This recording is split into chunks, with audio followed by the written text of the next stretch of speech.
Bonjour à toutes et à tous, ravi de vous retrouver en direct du plateau Day Off by Madi Keynote. On est le jeudi 22 octobre et nous allons consacrer ce second numéro au dossier brûlant des énergies vertes. Je vous invite bien sûr, pour celles et ceux qui nous suivent en direct, à commenter cette émission avec le hashtag Madi Keynote. Souvenez-vous, nous sommes en septembre 2002 et le président Jacques Chirac, à l'occasion du sommet de la Terre à Johannesburg en Afrique du Sud, utilise une formule pour sensibiliser la scène internationale, notre maison brûle. Qu'avons-nous fait 18 ans plus tard pour éteindre le feu dans un contexte où les énergies renouvelables semblent être l'alternative, semblent être la solution? Rappelons quelques chiffres avant d'introduire ce second numéro. Le mix énergétique français, 40% des énergies provient du nucléaire, 26% du pétrole, 16% du gaz et les énergies renouvelables qui représentent la quatrième source d'énergie avec 16%. Assistons à un ordre nouveau, à un bouleversement de l'ordre énergétique ou au contraire, continuons-nous dans le même chemin? C'est la question que nous allons poser à l'ensemble de nos experts et de nos invités. Et pour commencer ce second numéro Day Off by Madi Keynote, nous allons accueillir celui qui est explorateur scientifique, le Suisse qui connaît la Terre comme sa poche puisqu'il a voyagé aux quatre coins du globe et à l'occasion de cette keynote inspirationnelle, il va faire le point sur l'état environnemental de la planète. Je vous demande d'accueillir sur le plateau Day Off by Madi Keynote, Christian Clot.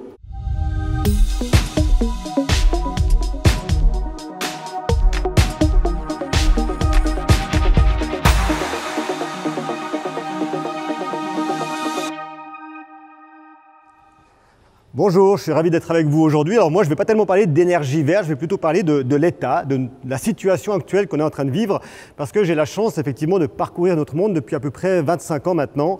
Ça ne me rajeunit pas, mais tous les points sont des endroits où j'ai travaillé, mené des études, parfois de des expéditions solitaires, le plus souvent en groupe, avec une question, un but, une notion, quelle que soit la typologie des milieux où je travaille, on essaie de comprendre comment l'humain est capable de fonctionner, de travailler dans des milieux complètement nouveaux et de s'adapter au changement.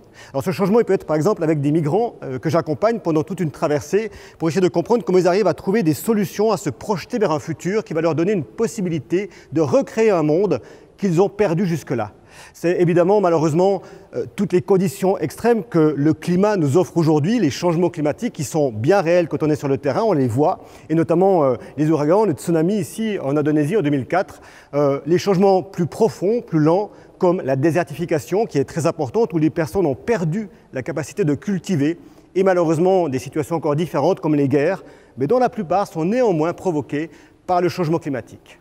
Ce monde qui est le nôtre, il est celui-ci, tel qu'on pouvait le voir dans les années 60. Extraordinaire, merveilleux, cette planète bleue, qui aujourd'hui malheureusement est un peu plus comme ça, avec une quantité de choses qui l'entourent impressionnante et un changement de plus en plus profond. Ce changement, il n'est pas anodin. Durant des siècles, des millénaires même, on a évolué à peu près à la même vitesse. Il y a eu des soubresauts, des guerres, mais à chaque fois on était capable, quand on avait 20 ans ou 10 ans, de savoir à peu près ce qui allait se passer dans les 10, 20 ans suivants, ou en tout cas de revenir à cet état initial qu'on connaissait. Aujourd'hui, on le sait bien, les changements sont devenus exponentiels. On considère dans nos études qu'une personne va vivre en une année ce qu'une personne vivait comme changement en une vie, il y a ne serait-ce que 100 ans. Ça va nous demander tout simplement de reconsidérer notre place, notre manière de fonctionner en tant qu'humain dans ce nouveau territoire qui est le nôtre, ce monde qui ne cesse de changer, avec ces événements dramatiques. On vient d'en subir malheureusement un très fort dans les Alpes-Maritimes et en Italie, mais bien sûr, un changement qui est parfois profond, comme ici ce glacier, qui est très joli, et qui, en moins de 2 ans, a perdu 250 mètres d'altitude et 2 km de longueur, se transformant complètement, devenant un glacier impraticable. Un glacier, vous me direz, c'est loin, on ne le voit pas beaucoup. Mais si on doit aller sur des changements un peu différents, par exemple ici, le Népal, une petite zone de l'extrême ouest où je suis parmi l'un des premiers occidentaux à être arrivé à l'extrême ouest du Népal, où il ne vivait que de feuilles de palmier et d'une vie relativement simple. Et 15 ans plus tard, lorsque j'y suis retourné, il y avait ça. Une quantité de plastique tellement phénoménale que les cultures ne sont plus possibles, tellement les sols sont saturés de plastique. Voilà le changement. La vitesse à laquelle on est en train de découvrir que notre monde, et pas seulement en raison des changements climatiques, est en train de se modifier complètement. On est ici en Patagonie, dans un fjord où on est peut-être une dizaine à avoir eu la chance de le visiter, et au fond, on trouve des barrières de plastique. Cette notion-là, ce changement, qui n'est pas seulement environnemental, mais qui est prégnant dans plusieurs disciplines, pour la première fois de l'histoire de l'humanité, il est de 3 ordres qui se mélangent et qui viennent au même moment. Le climat et l'environnement, bien entendu, l'augmentation des populations, alors certes qu'on est capable de juguler, mais 250 000 personnes par an supplémentaires sur notre planète, et puis bien sûr des liens sociaux qui sont à réfléchir, à redéfinir, qui sont en train de se tendre de plus en plus sur notre planète, on le sait. Les changements technologiques, qui sont le 3e grand changement avec l'environnement et la population. Technologies qui nous aident beaucoup, comme on voit le CRISPR-Cas9, par exemple, cette manière de modifier la génétique qui va soigner des maladies génétiques, mais qui nous permettent pour la première fois de l'histoire de l'humanité de créer intégralement une nouvelle espèce. Ces notions, elles ne sont pas anodines. Et la question, ce n'est pas tellement les technologies et leurs merveilleuses possibilités que de savoir ce que nous allons en faire.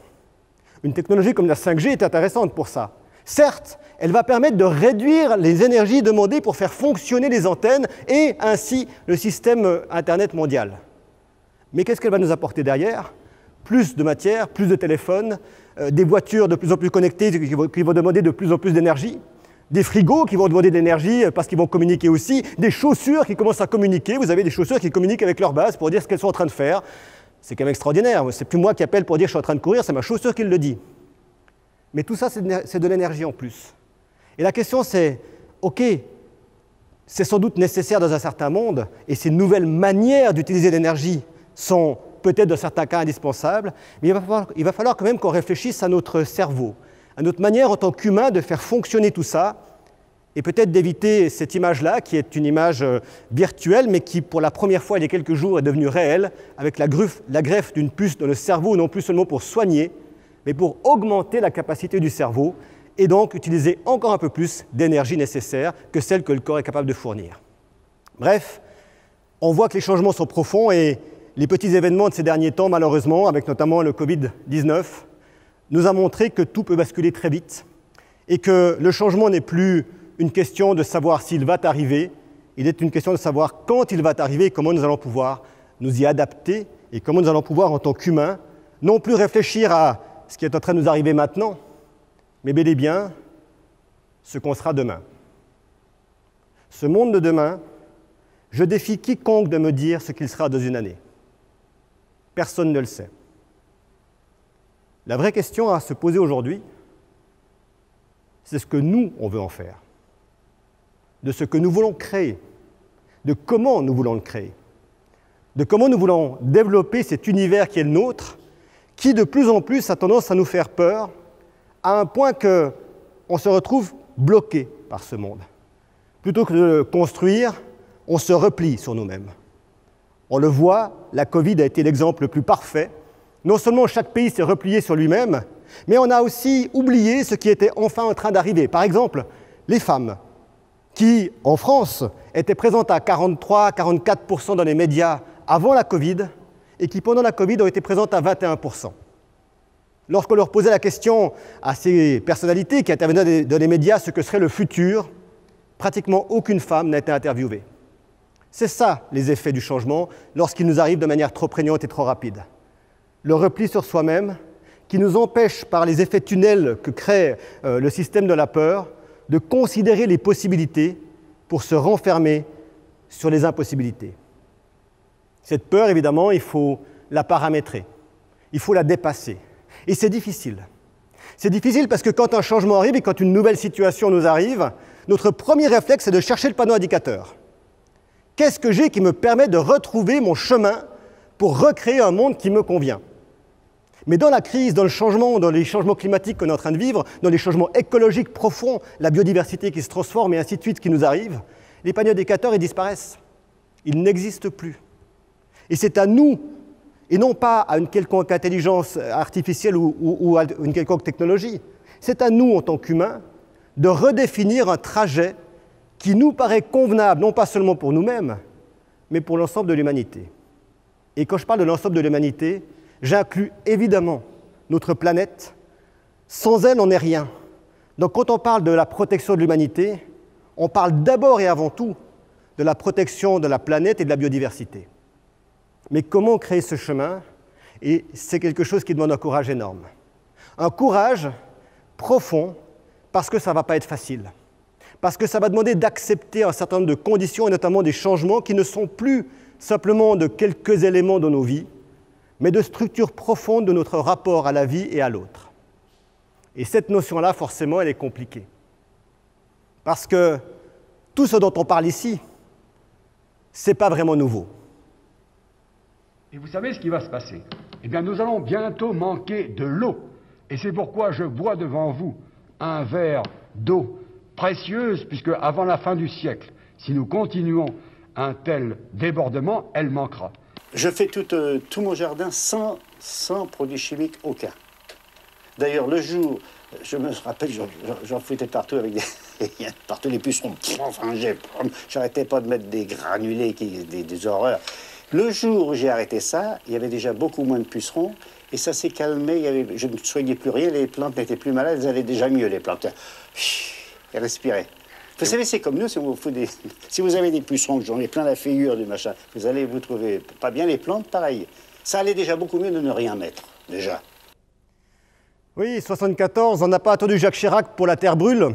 On avait déjà les alertes en 74, on avait Jean Dorst qui en 65 disait déjà « avant que nature meure », en parlant de la forêt tropicale. Mais on peut remonter encore plus loin. Par exemple, à Bartholomé de las Casas, qui lors de la controverse de Valladolid, va déclarer de manière très claire que si nous ne considérons pas l'ensemble des humains comme des égaux, nous ne pourrons pas construire un futur possible. Le baron von Humboldt, qui en 1850 écrit son livre sur la forêt tropicale et qui dit déjà « nous sommes en train de détruire notre forêt tropicale, si nous continuons ainsi, elle va disparaître dans les années à venir ». Tout ça n'est donc pas nouveau. Et pourtant, on le voit, on a une inertie profonde face à ces situations. Alors, certaines personnes disent que c'est parce que notre cerveau, construit pour fonctionner dans l'immédiateté de la chasse des chasseurs-cueilleurs de l'époque, ne pourrait pas vraiment comprendre le futur, et donc ne pourrait pas construire un futur possible. En fait, nous ne sommes peut-être que des humains. La question n'est pas de savoir si on va mettre le blâme sur l'humain ou si l'humain est capable de fonctionner, mais bel et bien de se dire que nous, les humains, aujourd'hui, au-delà de toute fonctionnalité technologique, nous avons la première des responsabilités, celle de faire des choix, de prendre des décisions qui vont nous permettre de savoir comment nous allons utiliser ces extraordinaires technologies, ces nouvelles énergies que nous sommes en train de créer, pour qu'elles puissent être utiles, évidemment, au développement de l'ensemble de la société, et pas de seulement quelques personnes, mais aussi d'une réduction réelle de notre impact sur la nature. Ces décisions-là, ce n'est pas seulement la résilience, qui peut-être aujourd'hui, ce mot est devenu l'un des mots qui nous fait le plus de mal. Qu'est-ce que dit la résilience si on la prend de manière trop basique? Elle dit on va revenir à l'état initial, à savoir qu'à chaque fois que j'ai un problème, je cherche à retourner sur quelque chose que je connais. Cette fameuse idée du panneau indicateur. Mais ça ne marche plus.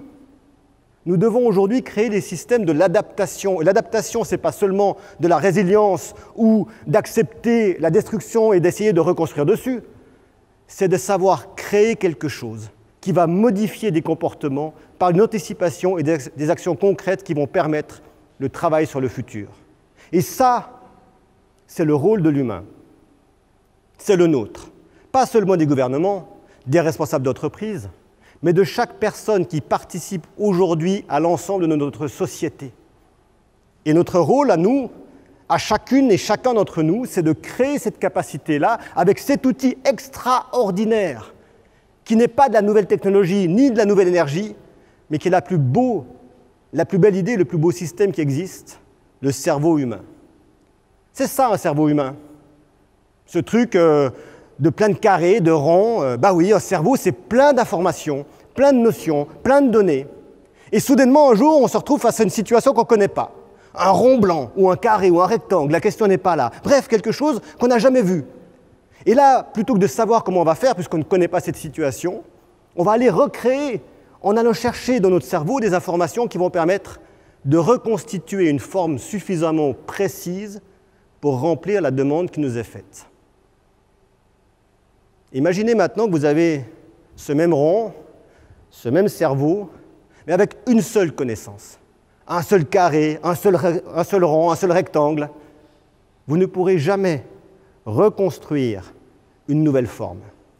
C'est donc par la diversité d'informations, de connaissances, de compétences, qu'on va réussir à créer dans le cerveau suffisamment de capacités à faire face à des situations de nouveauté et donc à ce fameux climat qui est en train de changer, cet environnement qui est en train de se dégrader et face auquel on va devoir transformer nos fonctionnements.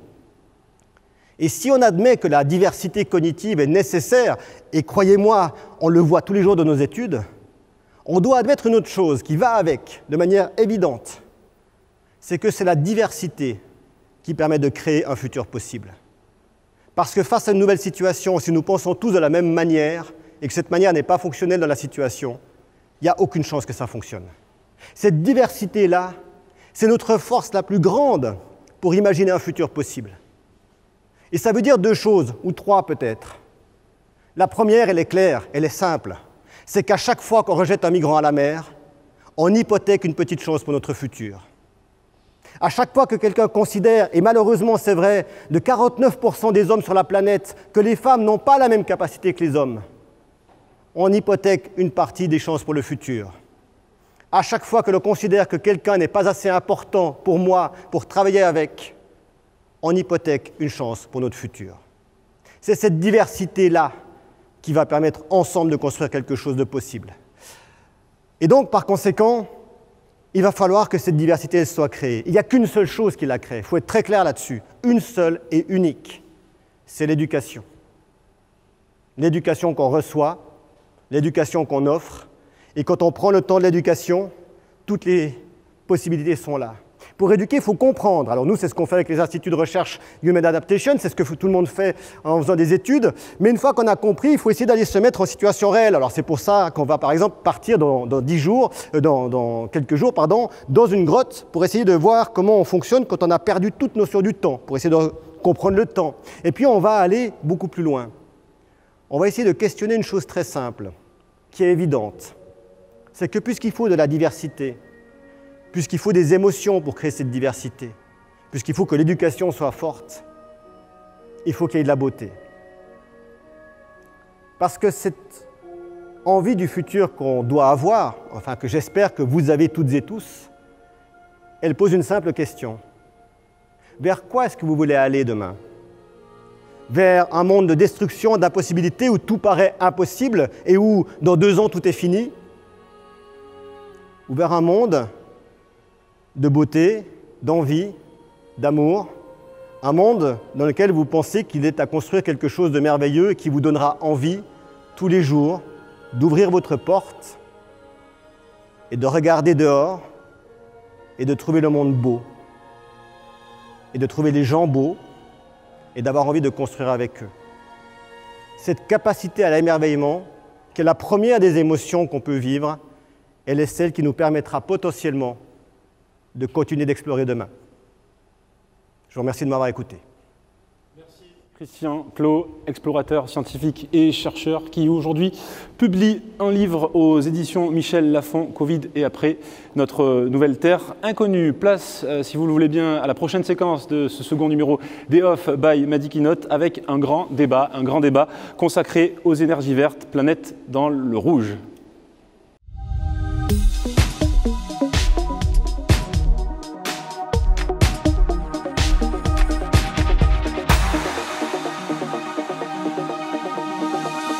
Bonjour à tous les trois, bonjour à Xavier Passemard, directeur biométhane chez GRDF. Bonjour Anna Créti, professeure à l'Université Paris-Dauphine et directrice de la chaire économie et climat dans cette même université.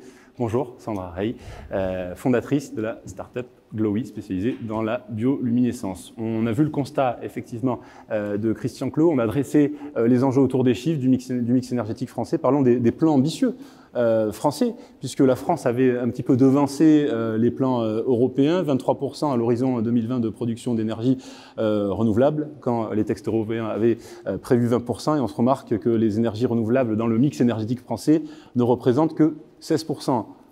Pouvez-vous nous expliquer ce retard? Quelles en sont les raisons, mon cher Xavier?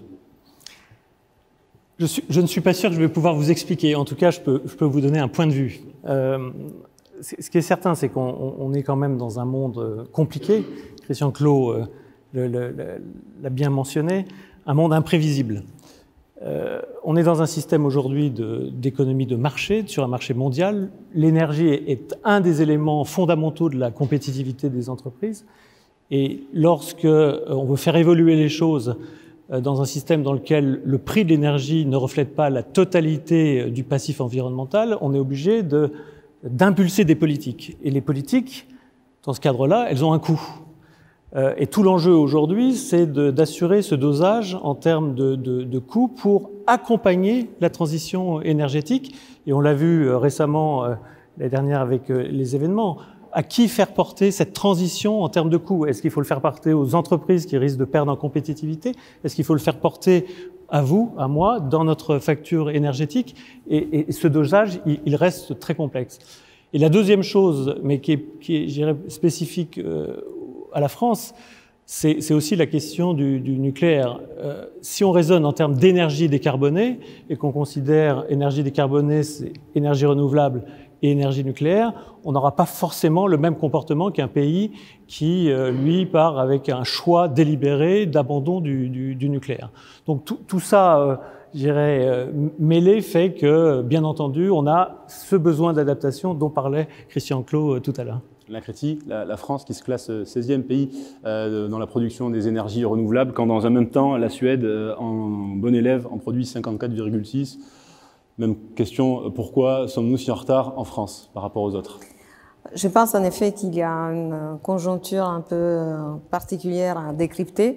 Je suis d'accord sur le fait que le rôle du nucléaire en France et des investissements que cela a comporté historiquement a été un frein au développement des énergies renouvelables. Je pense aussi qu'il y a une superposition dans les processus de décision, les questions qui sont arrivées sur mettre des quotas et donc des objectifs de développement des énergies renouvelables d'abord à 2020 puis à 2030, sans qu'il y ait après une sanction si ces objectifs ne sont pas atteints. Fait que les retards sont plus ou moins tolérés et que, en fait, on se trouve dans une multiplication des efforts et pas toujours coordonnés. Donc, le fait d'être en retard, c'est un retard relatif. On a toujours le temps de les rattraper, justement, maintenant que l'horizon a glissé vers 2030. Mais après, c'est une question aussi de cohérence des politiques, de disponibilité des technologies et comment, en fait, les deux interagissent également. Donc, il faut des politiques qui sont à la fois volontaires, et de long terme. Donc parfois, c'est là aussi manqué en France comme dans d'autres pays. Il y a aussi une gestion des ressources renouvelables qui sont des ressources territorialisées, qui peut être différente en France par rapport à d'autres pays, notamment sur la disponibilité des sources à partir desquelles on produit l'hydroélectrique. Certes, la disponibilité d'hydroélectrique dans le nord de l'Europe est supérieure à celle française, bien que en France, l'hydroélectricité soit la première énergie renouvelable. Donc, les énergies renouvelables comportent aussi une composante territoriale forte, et c'est une dimension qui, dans le monde centralisé de l'énergie, est nouvelle. Donc, cela explique aussi une partie des retards. On va y revenir d'ailleurs sur la cohérence des politiques et sur la définition des priorités. Mais avant cela, Sandra, votre point de vue également sur ce constat énergétique. Moi, j'aborderai la question en me disant que j'ai l'impression qu'on a tendance souvent à essayer de chercher des énergies un peu radicales, un peu miracles, qui vont résoudre tous nos problèmes. Alors que je pense que quand on parle d'énergie, comme dans plein d'autres domaines, il faut essayer de réfléchir vraiment à ce panel d'énergie. Chaque énergie va avoir un intérêt précis dans un contexte. Et si on prend l'exemple à l'intérieur du renouvelable des panneaux solaires, il y a des endroits, des panneaux solaires, ça va être extrêmement pertinent. Il y a d'autres endroits, ça va être beaucoup moins pertinent. Et du coup, je trouve que souvent, on a tendance à un peu chercher la solution miracle et à tout de suite vouloir la généraliser. Là où finalement, la solution, c'est peut-être plutôt de se dire, de regarder vraiment de manière plus micro, même si forcément, ça complexifie. Et là, l'approche territoriale, elle est d'autant plus poussée. Mais de regarder avec un enjeu vraiment micro dans ce contexte-là, quelle est l'énergie qui serait à privilégier, ça me paraît être une piste qui est intéressante et qu'on a souvent du mal à pousser parce que forcément, quand on essaie de trouver une solution, on veut qu'elle se massifie le plus possible sans forcément se poser la question de si cette solution, c'est la bonne solution finalement partout. Les grappes d'innovation sont-elles solutions? On y reviendra également. Avant cela, on va parler de votre start-up, le GOWI. Vous êtes la fondatrice de la start-up GLOWI, spécialisée dans la bioluminescence. Pour celles et ceux qui nous suivent et qui ignorent ce qu'est la bioluminescence, je vous invite déjà à nous présenter votre solution. Alors, la bioluminescence, c'est la capacité qu'ont beaucoup d'organismes vivants à produire de la lumière, donc de manière biologique. Sur Terre, ça va être les lucioles ou les vers luisants, et dans la mer, ça va être plus de 80% des animaux connus. Donc c'est un phénomène qui est commun en fait dans un endroit comme les océans.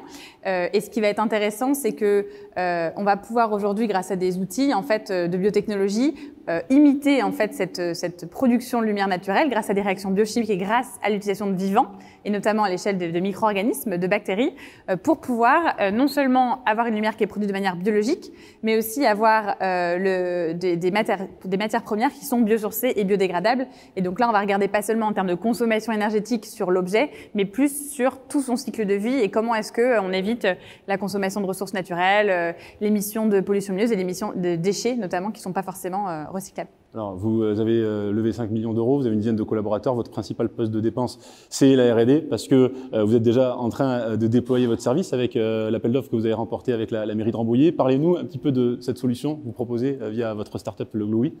Alors nous, en fait, ce qu'on fait, c'est qu'on utilise des bactéries marines bioluminescentes, qui sont naturellement bioluminescentes, qu'on vient faire évoluer dans nos laboratoires pour les rendre plus performantes en termes de production de lumière.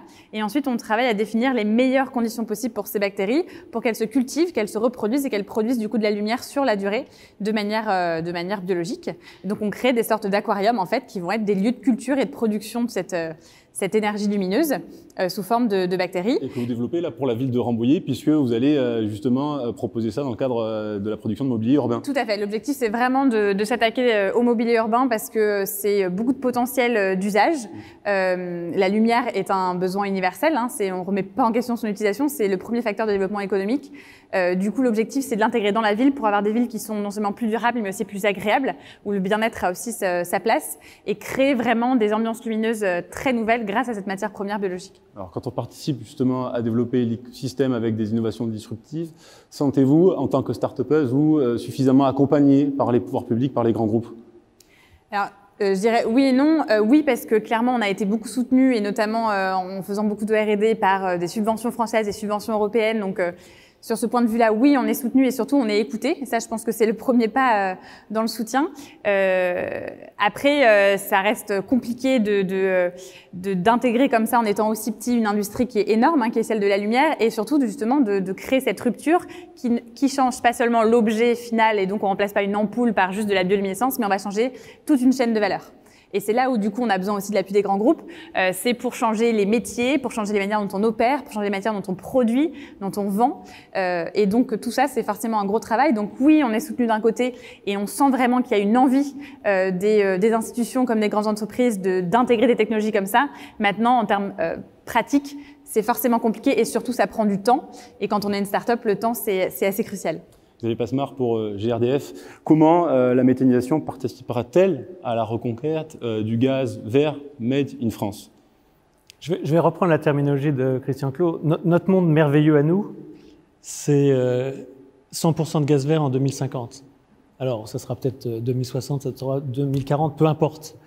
Et donc, vous savez que notre mission, c'est de distribuer le gaz. On amène le gaz et on transfère et on transporte la molécule des réseaux de transport jusque chez le particulier, chez l'artisan, chez le commerçant. Mais en plus, parce que notre conviction, c'est que le gaz peut devenir vert et dans des proportions très importantes, on accompagne le marché de la méthanisation au sens où on accompagne les porteurs de projets sur les territoires pour qu'ils puissent produire du gaz vert, du biométhane, et l'injecter dans les réseaux. Et donc, Vous savez aussi peut-être qu'on a un réseau très maillé avec une présence territoriale très forte et que nous avons la possibilité d'accompagner les porteurs de projets pour les aider à faire émerger leur projet et donc d'injecter du biométhane. Et pourtant, on est face à des incertitudes. On l'a vu cet été dans le Finistère avec la cuve d'un méthaniseur qui a coulé dans une rivière et qui a pollué une rivière. On l'a vu également suite aux annonces de la ministre de la Transition écologique, une incertitude sur le prix de revente du gaz. Comment on se place quand on est acteur, quand on veut développer la filière et qu'on voit qu'il y a effectivement encore des interrogations sur tout cela, sur tous ces aspects-là? Vous évoquez beaucoup de sujets. Sur les enjeux je dirais de professionnalisation de la filière, il y a des incidents, ils sont regrettables. Ça fait partie aussi de la montée en puissance de la filière. La filière est jeune. Les premiers tarifs qui ont été mis en place datent de 2011. Et donc, il y a un certain nombre de choses qui se font au fil de l'eau. Le zéro incident n'existe pas, mais il ne faut pas, à travers un exemple, remettre en cause l'ensemble du dispositif.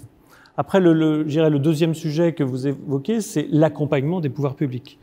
Quel accompagnement des pouvoirs publics pour faire en sorte que la production de biométhane puisse émerger dans des conditions qui sont, comme vous l'avez dit, en termes de comparatif par rapport au prix des énergies fossiles, plus importantes.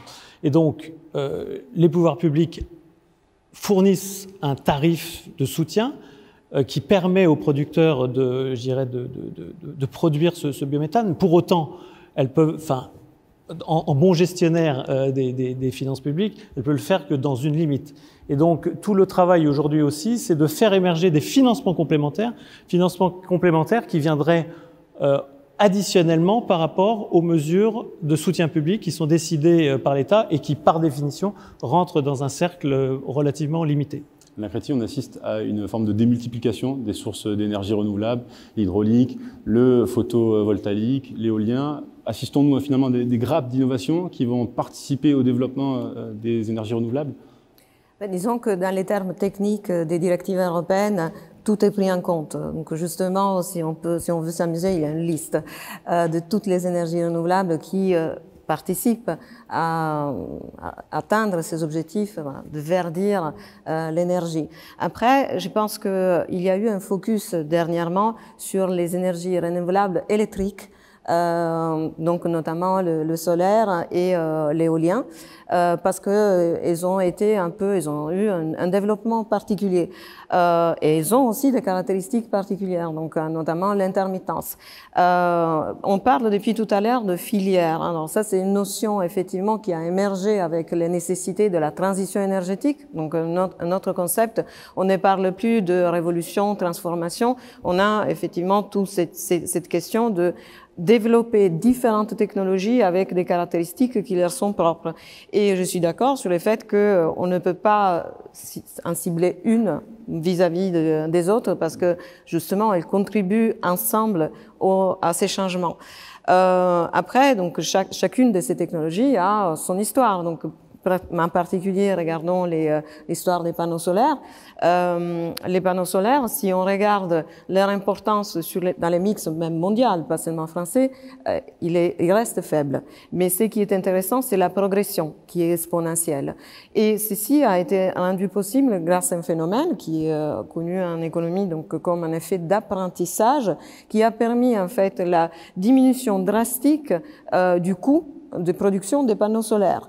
Et ceci a été réalisé notamment grâce au fait que il y a eu un énorme laboratoire qui est en fait la construction en Chine de ces panneaux et qui a permis une réduction des coûts qui n'était même pas prévue au début quand on a commencé à subventionner ces énergies. Donc dans les incertitudes, il y a parfois aussi des effets positifs qui permettent d'accélérer les déploiements de ces énergies. Alors vous parliez préalablement du modèle européen et vous illustrez ce modèle européen par le cas italien qui a une histoire particulière, qui est très différente de l'histoire française. L'Italie qui a décidé au moment du choc pétrolier d'adopter une autre stratégie énergétique et ce qui fait que l'Italie est un des meilleurs élèves européens là-dedans. Est-ce que vous pouvez nous développer le sujet par rapport à l'exemple italien ? Ça fait plaisir de temps en temps de dire que l'Italie arrive à être parmi les meilleurs élèves. Mais encore une fois, c'est vrai que les choix a été faits au moment où la France a construit son parc électronucléaire. En Italie, on a fait les choix par référendum inverse, d'un fait de décider sur un mix qui allait, dès les années 80, être basé sur les gaz et les énergies renouvelables. Donc, on a été pionniers dans l'intégration des énergies renouvelables dans les mix, notamment électriques, avec des mécanismes de soutien dédiés, qui au début ont été très critiqués parce qu'on n'avait pas l'habitude justement de faire du développement industriel avec un soutien public aussi marqué, mais qui fait qu'au moment où la directive est arrivée, on avait déjà pris un peu d'avance. Cette avance a continué par disons une forme très forte de volontarisme vers l'indépendance énergétique. Donc aujourd'hui, bon, l'Italie n'est pas non plus un grand producteur de gaz, donc on a dû gérer également la dépendance vis-à-vis des pays producteurs de gaz avec des arrangements contractuels, avec la concurrence aussi dans ces secteurs et justement aussi l'essor des énergies renouvelables qui ont eu en fait dans cette histoire de territorialisation aussi un développement particulier. En fait, elles ont suivi plutôt disons la richesse du tissu économique avant de être déployée selon la disponibilité de la ressource. Donc ceci a donné effectivement un développement un peu particulier, mais globalement une filière qui est très importante. On parle du modèle et on va parler de la structuration de ce modèle avec la métallisation qui participe, qui conduit à la décentralisation de la production des énergies renouvelables. C'est la fin de la centralisation pour la territorialisation. Comment va s'articuler tout cela? Le rôle des régies va-t-il s'accentuer? Quel sera le rôle aussi pour vous en tant que représentant du GRDF, de GRDF lui-même? Xavier? Alors on assiste, comme l'a souligné Anna Créti, on assiste à une révolution du point de vue énergétique avec un mouvement de décentralisation très fort. Qui aurait pu imaginer, il y a encore quelques années, qu'une partie significative de la production d'énergie puisse maintenant se placer sur les territoires? C'est-à-dire que les acteurs du territoire, aujourd'hui, ont la possibilité de produire de l'énergie à partir d'une ressource, alors en l'occurrence pour la méthanisation à partir de la biomasse, une ressource locale. Et on va le voir tout à l'heure avec les agriculteurs. Et avec des retours qui se font sur le territoire. Donc oui, et je pense qu'on n'en est qu'au début, le mouvement de fond sur l'énergie, c'est cette décentralisation, et je dirais même cette territorialisation. Et demain, les décisions, et on l'espère, se passeront de plus en plus au niveau des élus, au niveau des parties prenantes, au niveau des riverains, au niveau des associations. La méthanisation en est un exemple flagrant. C'est une des énergies qui, de ce point de vue-là, et c'est vrai, on en parlera du côté agricole, sur lequel il y a d'énormes retombées très positives, on va avoir des acteurs du monde agricole qui vont avoir la possibilité d'être des nouveaux acteurs du monde de l'énergie, et ce qui n'était pas imaginable encore il y a 10 ans, 20 ans, 30 ans. La transition est toute faite avec Sandra pour savoir quelle est l'articulation de votre innovation par rapport au réseau. On est sur une forme de décentralisation ou de centralisation pour ce qui est de votre innovation? Alors nous, en fait, ce qui est intéressant, c'est que les bactéries bioluminescentes qui sont à l'origine de cette lumière, en fait, elles se cultivent dans le système même de lumière. Donc en fait, l'usine de production de cette énergie lumineuse, elle se fait sur le point lumineux. Et donc c'est aussi une nouvelle manière d'y réfléchir. Et après, nos systèmes, ils sont installés sur un territoire en réseau, en l'occurrence accrochés au réseau d'eau. Et donc l'idée, c'est d'installer ces systèmes sur des réseaux qui sont déjà existants et du coup de faire produire ces bactéries bioluminescentes comme des micro-usines sur chacun des points lumineux qu'ils éclairent. Merci à tous les trois pour ce grand débat. Energivet, planète dans le rouge. Merci Xavier Spasmar, directeur biométhane chez GRDF. Merci Sandra Ray, fondatrice de la start-up Blowy. Merci Anna Créti, professeure de l'Université Paris-Dauphine et directrice de la chaîne Économie et Climat. Je vous libère et nous allons poursuivre, si vous le voulez bien, pour celles et ceux qui nous suivent en direct. Je continue bien sûr à vous inviter à réagir, à commenter à ce second numéro des Off by Madi Keynote avec le hashtag Madi Keynote. On va tout de suite procéder à une conversation croisée avec les pionniers, le pionnier de la méthanisation agricole en Europe. Et Cocorico, c'est un Français, il est agriculteur et il va nous rejoindre sur le plateau des Off by Madi Keynote. Il s'agit de Jacques-Pierre Couac.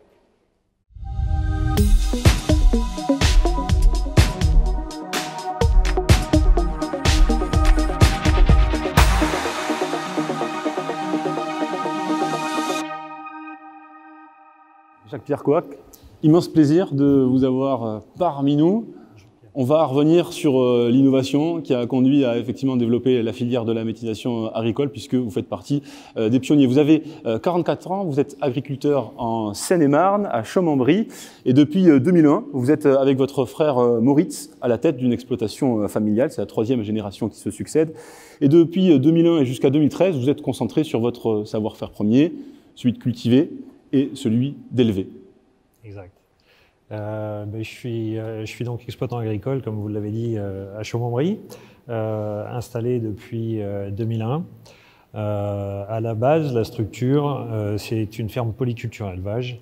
On cultive des céréales comme ce qu'on peut rencontrer sur les terres agricoles de la Brie, notamment du blé, du maïs, des betteraves. Un petit peu de culture industrielle en lin textile, des betteraves sucrières. Et on est également adossé, notre structure se compose également d'un cheptel de bovins en race limousine qui aujourd'hui représente pas loin de 500 têtes, mères et élèves confondus. C'est comme ça que j'ai mis mon pied sur la structure familiale qu'on a reprise avec mon frère qui est arrivé un peu plus tard. Alors, on va expliquer les raisons pour lesquelles vous êtes devenu l'un des pionniers de la méthanisation agricole en France et en Europe. On est en 2006 et avec votre frère Moritz, vous anticipez les grandes lignes, les grandes directives de la politique agricole commune européenne. Vous pensez justement que les grandes lignes s'orienteront vers le tri, vers le recyclage et des déchets. Et à ce propos, lors d'un salon en Allemagne, au salon de Francfort, vous faites la découverte, celle qui va vous donner l'idée dans un salon à Francfort. Absolument. Notre histoire, c'est la suivante, c'est que en 2006, donc, je suis invité à ce fameux salon en Allemagne et on me dit viens avec nous, on va visiter une unité de méthanisation. Et la méthanisation, je ne savais absolument pas ce que c'était. Et je me retrouve donc là-bas et c'était le début d'une montée en puissance des installations de méthanisation là-bas. Et sortant de là, de ces visites, on découvre qu'on peut y mettre des effluents d'élevage en termes de matière organique, on peut y mettre des cultures de biomasse et on peut également trier du déchet. Là se passe le process de la méthanisation. Ça n'a rien d'exceptionnel. La méthanisation, c'est ce qu'on trouve dans la nature, des gaz de marais. Et nous, l'image qu'on a et pourquoi est-ce qu'on trouve que la méthanisation nous correspond, c'est qu'on dit que la méthanisation, c'est une grosse panse de vache dans laquelle il y a une digestion qui s'opère.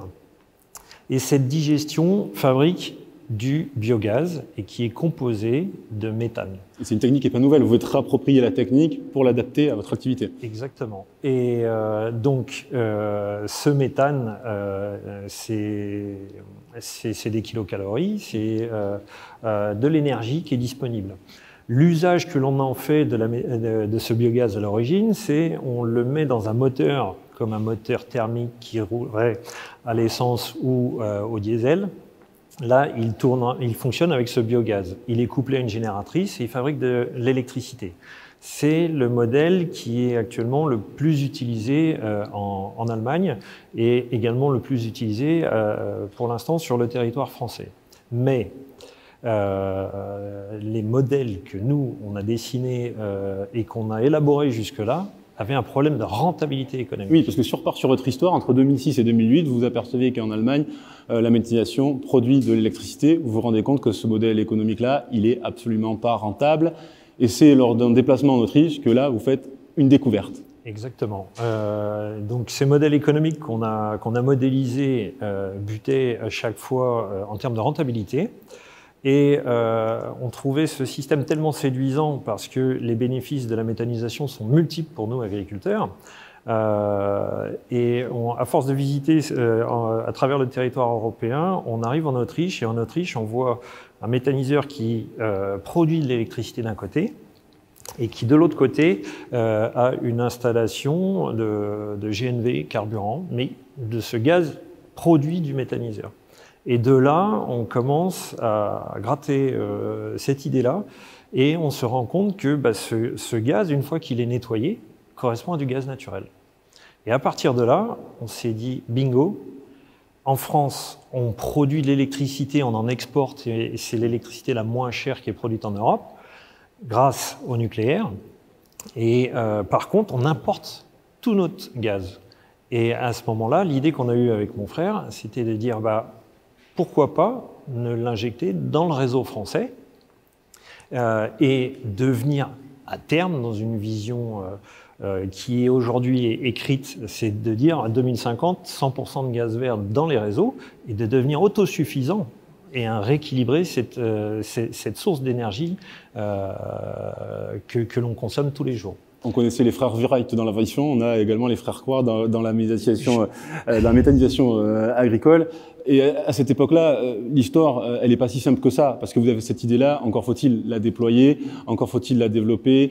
Vous allez solliciter forcément le marché, vous allez solliciter les grands groupes. Tout le monde vous prend, y compris vos confrères agriculteurs, ils vous prennent radicalement pour des fous. N'y allez pas, c'est pas votre domaine de prédilection. Exactement. Si on revient dans le contexte de 2006-2010, l'injection de gaz dans le réseau n'existait pas. Et là, vous arrivez, vous avez cette idée, vous êtes tout seul, et vous dites, j'ai une idée que je pense être la bonne. Et là, c'est le néant. Il faut sortir de ses bottes et puis battre le terroir urbain, s'épauler d'hommes politiques qui sont à même d'entendre vos idées. Parce qu'à ce moment-là, en Allemagne, vous allez voir les producteurs de méthaniseurs qui n'y connaissaient absolument rien en production de gaz. C'est cela aussi. L'injection n'existait pas. Et donc, par contre, on avait une technologie en France qui existait concernant le nettoyage de ce gaz. C'est ce qui nous a mis la puce à l'oreille également à ce moment-là. À partir de là, on s'est dit, l'idée, on sait le faire techniquement, et après, il faut que, administrativement parlant, tout le Lego et le plan du Lego soit présent. De là, il faut convaincre les gens pour créer des arrêtés, obtenir le droit à l'injection dans le réseau, parce que c'est quelque chose qui n'existait pas. À l'époque, on disait même que le biogaz pouvait contaminer le réseau. Aujourd'hui, pour GRDF, ça a été une révolution parce que elle recevait du gaz de l'étranger pour le diffuser dans le territoire français.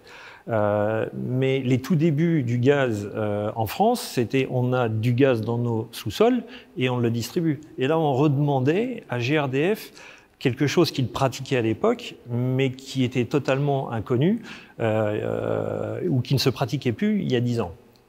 Donc à partir de là, quand on change le scénario, les briques ne correspondent pas et il a fallu recréer et réinventer cette partie-là. Et aujourd'hui, c'est plutôt GRDF qui dit on a intérêt à aller vers ça puisque on va faire une énergie verte et on va s'autosuffire en termes de gaz. Tout s'accélère entre 2010 et 2013 pour effectivement voir tout le parcours et tout le chemin parcouru entre 2010 et 2013. C'est ça. Et donc, comme les textes n'existaient pas et la pratique n'existait pas, il a fallu batailler sur différents ponts. Et en parallèle, comme ce qui était évoqué tout à l'heure, on a même installé sur notre exploitation agricole des panneaux photovoltaïques. Ces panneaux photovoltaïques produisent aujourd'hui des besoins qui correspondent pour 70 foyers. C'est plus de 3 fois ce que l'on utilise sur notre structure. Donc on est aujourd'hui excédentaire en termes de production d'énergie. Et ça a été notre porte d'entrée parce qu'à l'époque, il était question des régionales et c'était Jean-Louis Borloo avec le Grenelle de l'environnement qui est venu inaugurer notre centrale. Et ça a été pour nous un moyen de lui faire un petit dossier et de dire voilà, le photovoltaïque, c'est une énergie pour demain, mais on a une idée qui n'est pas pratiquée aujourd'hui, c'est celle de remettre du gaz vert dans le réseau. Et là, ce monsieur, pour nous, c'était assez impressionnant de voir un ministre débouler chez nous, et il a dit votre idée, j'y crois. Et on n'a pas eu de retour pendant 6 mois, mais au bout de 6 mois, passe à l'Assemblée un acheteur de dernière cour de ce gaz vert et le droit d'injecter du biométhane dans le réseau. Et là, ça a été la porte ouverte à l'injection et le début de cette histoire. Première injection en 2013. Alors, ma dernière question, elle est toute simple. Vous avez diversifié vos revenus. Combien représente d'ailleurs la part de la production de biométhane dans Aujourd'hui, à l'époque, 50% du chiffre d'affaires provenait de l'élevage, les autres 50% provenaient de la culture. Et j'ai envie de dire qu'aujourd'hui, le gaz vert s'approche quasiment des 50% de l'ensemble de la structure agricole, ce qui est non négligeable. Et les bénéfices sont vraiment multiples au niveau de cette injection du gaz vert. On parlait tout à l'heure de résilience et la résultante de la méthanisation aujourd'hui nous sert également, après digestion de la matière, d'engrais pour nos champs. Et donc on n'achète plus d'engrais chimiques et cet engrais sert à nourrir nos plantes et on recrée cette biodiversité et on fait revivre nos sols puisqu'on considère que nos sols aujourd'hui ce ne sont plus des supports comme ce qu'on a pu m'enseigner à l'époque, des supports pour pouvoir produire des plantes, mais c'est vraiment des bactéries que l'on nourrit avec ce digestat. Et donc on a vraiment quelque chose de très vertueux en termes de production d'énergie verte d'un côté, en termes d'alimentation de nos sols. On va cultiver de la biomasse qu'on a oubliée pendant toutes ces années d'agriculture productiviste, parce que sorti de la Seconde Guerre, il fallait être autosuffisant, il fallait nourrir la population. Et aujourd'hui, on voit que ce modèle dérape gentiment. Et l'arrivée de la méthanisation nous permet de recréer un équilibre que l'on avait perdu jusque-là, de stopper la baisse du taux de matière organique dans nos sols et de redonner vie à nos sols. Donc c'est une réelle révolution pour notre métier, en plus que celui d'être producteur d'énergie verte aujourd'hui. Je vous remercie, Jacques-Pierre Coq, d'avoir partagé votre histoire, d'avoir développé tous les enjeux autour de cette innovation, on peut le dire, ce que vous étiez, et vous êtes les pionniers de la méthanisation agricole. Je vous libère et nous allons poursuivre, si vous le voulez bien, le second numéro d'EOF by Mady Keynote avec notre partenaire qui s'associe à ce second du numéro. Et je vais inviter sur le plateau d'EOF by Mady Keynote le directeur délégué stratégie de GRDF, Alexis Mas.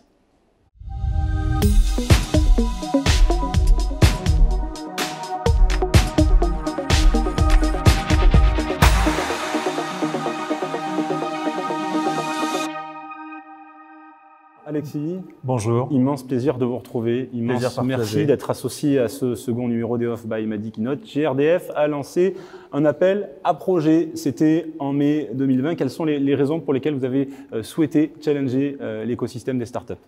Vous l'avez compris, aujourd'hui, un agriculteur qui décide de basculer dans la production d'énergie, ça n'a rien de naturel. Ce n'est pas un professionnel de l'énergie, c'est d'abord un agriculteur. Et donc, la manière dont il peut prédire les éventuelles difficultés qui se passent dans son méthaniseur est un vrai problème et une source de baisse de coûts s'il arrive à mieux le faire. Et donc, d'où l'idée que nous avons eue, nous adresser à une communauté d'innovateurs qui pourrait aider cette communauté naissante du gaz vert à se développer. Alors, c'est le moment de révéler celles et ceux qui ont tiré leur épingle du jeu au travers de cette récompense, de cette remise des prix. Vous allez eh bien, offrir aux 3 startups différents lots. Le premier eh bien, ce sera une campagne de visibilité au sein de votre réseau. Je vous laisse le soin de révéler la startup qui a remporté et qui arrive à la 3e place, mon cher Alexis. Merci. À la 3e place, Mirico. Félicitations Mirico, on représente en magnéto la start-up.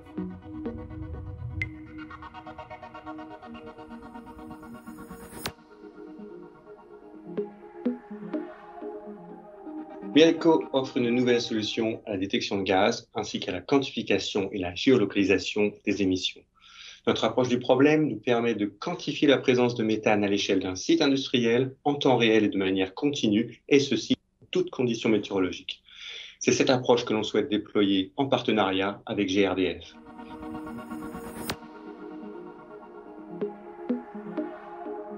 Le méthane est une ressource énergétique. GRDF est impliqué dans toute la chaîne de valeur et de production de cette ressource. Mirico peut aider GRDF à ne pas perdre cette ressource.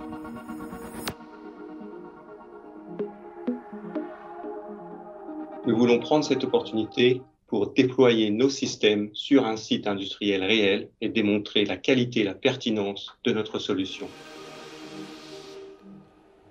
Félicitations Mirico qui repart avec un coup de pouce média, une visibilité qui sera proposée par GRDF. On va placer à la seconde startup qui va nous rejoindre à la... Ah mais non, avant cela, mon cher Alexis, on va bien sûr vous demander tout naturellement les raisons pour lesquelles vous avez décidé de sélectionner Mirico à la 3e place du podium. Alors, pour Mirico, ce qui comptait pour nous aussi, c'était de montrer qu'on était prêt à suivre et soutenir des projets un peu early stage. C'est le cas avec Mirico. Il y a une idée qui nous plaît, elle mérite d'être développée et donc on voulait donner un petit coup de pouce à cette idée qui est encore naissante pour lui permettre de se développer. La seconde start-up bénéficiera d'un accompagnement de 15 000 € auprès de GRDF et de ses partenaires et là aussi d'une campagne média offerte par GRDF. Je vous laisse le soin de révéler celle qui arrive à la 2e place du podium. Alors, à la 2e place, EcoAdapt. Et on présente en image EcoAdapt.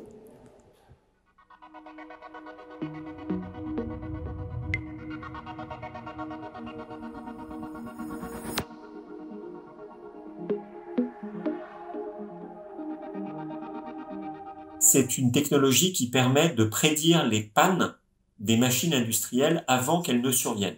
Nous le faisons de manière extrêmement innovante en analysant le signal électrique des machines avec des algorithmes de traitement de signal et d'intelligence artificielle en vue d'extraire des signatures qui pourraient caractériser le début d'une panne.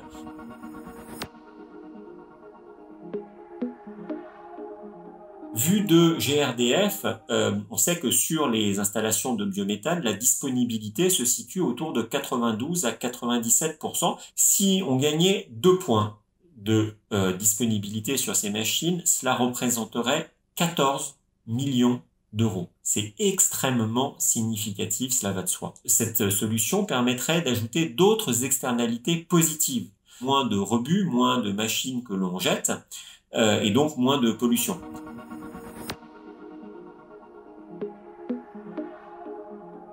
Avec GRDF, cela sera l'occasion de mettre en pilote cette solution sur un premier échantillon de machines et bien évidemment de déployer à échelle sur l'ensemble du parc. Et on voit aussi une autre opportunité commune. On pourrait commercialiser une offre de services ensemble vers d'autres opérateurs du même type de site. On le voit, Alexis, les startups qui bouillonnent d'idées avec des innovations disruptives. Félicitations EcoAdapt. Quelles sont les raisons aussi pour lesquelles vous avez décidé de faire EcoAdapt la seconde startup de cet appel à projet? Ce qui nous a beaucoup plu dans ce projet, c'est la solution de visualisation qui nous semblait particulièrement réussie et qui permet à un agriculteur de prendre sa décision avec une alerte simple, compréhensible, alors que le problème sous-jacent est, lui, très complexe. Donc bravo à eux. Mon cher Alexis, c'est le moment de révéler le lauréat de cet appel à projet. Vous avez la lourde tâche de dévoiler la start-up qui a remporté ce prix avec un accompagnement de 40 000 € offert par GRDF, ses partenaires et une campagne média qui sera également proposée par notre partenaire. Je vous laisse le soin de nous donner le grand gagnant, Alexis. Et donc le grand gagnant est Wavely. Présentation d'image de Wavely.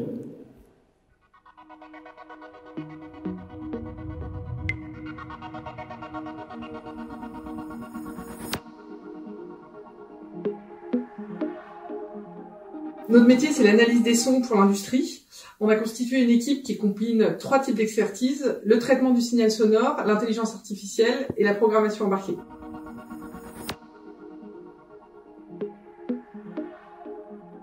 Chez Wavely, on a détecté une solution de fuite de gaz par l'acoustique.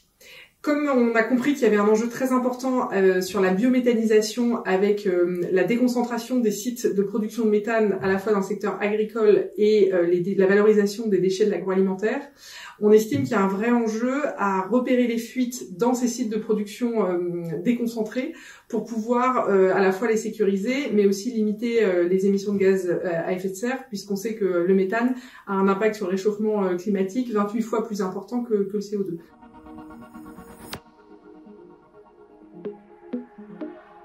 Travailler avec GRDF serait vraiment une très belle opportunité pour Wavy. Au-delà de ça, travailler sur la biométhanisation, qui est quand même un vrai enjeu en matière de développement durable, motive énormément l'équipe, et contribuer à la lutte contre le réchauffement climatique serait vraiment un chouette projet. Toutes nos félicitations aux grands lauréats de cet appel à projet présenté et proposé par GRDF. Même question, pourquoi Wavely et pas les autres, Alexis? Wavely nous en a mis plein les yeux, nous a fait rêver. Il y a une solution qui est mature, qui a déjà été déployée dans d'autres secteurs connexes.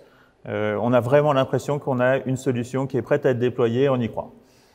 Alexis, GRDF ne s'arrête pas là. Il y avait cet appel à projet, mais il y en aura d'autres. Quels sont les prochains appels à projet? Alors on lance cette semaine un appel à projet sur une autre technique de gazéification que la méthanisation, qui est la méthanation, qui permet de recomposer de l'hydrogène, du gaz carbonique pour faire un autre gaz vert, enfin du méthane vert, mais d'une autre façon.